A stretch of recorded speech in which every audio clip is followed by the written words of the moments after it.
일자리가 쉽게 늘지 않는 네 번째 이유는 이른바 이제 디지털 전환으로 인한 이제 일자리의 감소, 또 어떤 면에서 보면 일자리가 는다고 하더라도 의미 없는 일자리가 많이 늘고 있다라는 것이죠. 그래서 실제 이런 일자리를 가고 싶어도 뭐 그 일자리가 그렇게 의미가 없는 일자리라면 그것은 일자리가 는다고 하더라도 그것이 크게 의미 있는 것일까? 이런 이제 문제 제기를 해볼 수 있다는 것이죠.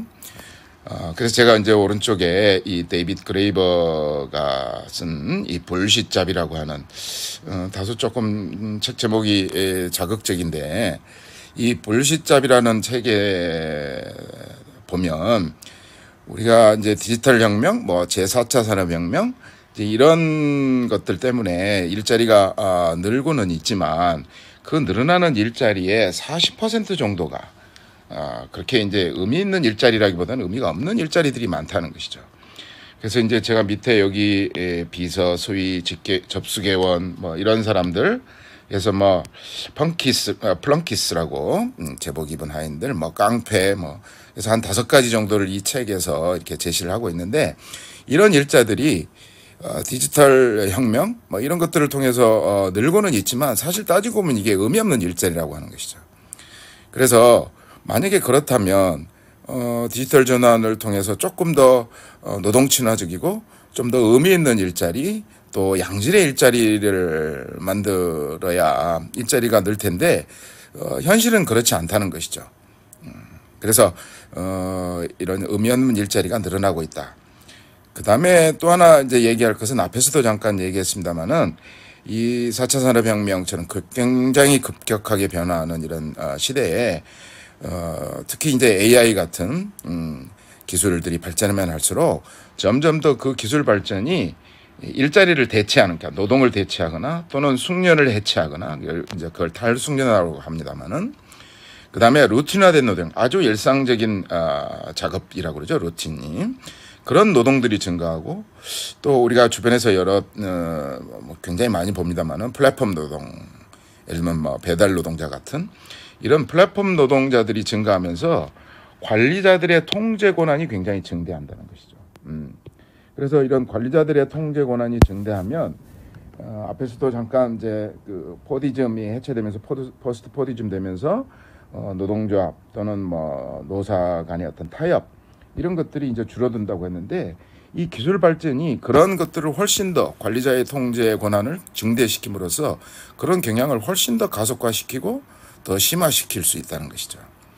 그래서 이런 디지털 전환이 일자리를 늘리는 데 한계가 있는 것이고, 또 일자리가 늘어난다고 하더라도 그것이 그렇게 의미 있는 일자리가 늘어나는 것이 아니다라고 하는 점을 얘기해 볼 수 있겠습니다. 일자리가 쉽게 늘지 않는 5번째 이유는 이제 4번째하고도 밀접하게 관계가 되어 있습니다만은, 플랫폼 노동이 이제 확산된다는 얘기를 했었죠. 그런 노동이 확산되면서 알고리즘에 의한 노동 통제, 이제 앞에서 이제 기술 변화가 이렇게 급속하게 일어나면서 관리자의 통제 권한이 증대된다는 얘기를 했습니다만은, 이제 관리자의 통제가 점점 더 AI나 이런 것들이 발전하면서 알고리즘에 의해서 노동 통제가 일어난다는 것이죠. 그래서 이런 플랫폼 자본, 뭐 어떤 사람은 이제 뭐 최근에 이런 현상들을 플랫폼 자본주의라는 용어를 쓰는 사람들도 있는데, 어쨌든 플랫폼 자본이라고 하는 것이 기존의 전통적인 노동 자본 관계를 이제 해체한다는 거죠. 그리고 그 관계를 더욱더 유연하게 이렇게 재편하고 있고, 그러면서 방금도 얘기했던 것처럼 점점 더 이 노동자들을 노동자들로부터 노동자성을 제거한다. 또 노동의 협상력이나 교섭력을 약화시키고 자본의 지배를 이제 확대시킨다. 이제 이렇게 얘기할 수 있겠고, 그거에 더해서 전통적인 고용계약 뭐 이런 거에는 이제 관리자들의 어떤 직접적 통제, 또 지시 이런 것이 있었지만, 이제는 관리자들이 직접적으로 작업 현장에서 통제하고 지시하는 것보다는 알고리즘을 활용한다는 것이죠. 그래서 이 알고리즘을 통해서 이 플랫폼 노동자들을 평가하고 서열화하는, 이런 이제 현상들이 굉장히 더 보편화되어 갑니다. 예를 들면 우리가 배달 노동자들이 코를 잡기 위해서 하는 것들이 전부 이제 이런 알고리즘, 빅데이터를 활용해서 그 알고리즘을 만들고 그 알고리즘을 통해서 그 배달 노동자들한테 코를 주고 말고를 이제 결정하게, 그런 것들이 결정되는 이런 현상들을 이제 우리가 예를 들어볼 수 있겠죠. 그래서 이런 그 직접적 통제와 지시 대신에 알고리즘을 통해서 노동을 통제하는 평가, 또 서열화, 이런 현상들이 더 심화된다는 거죠.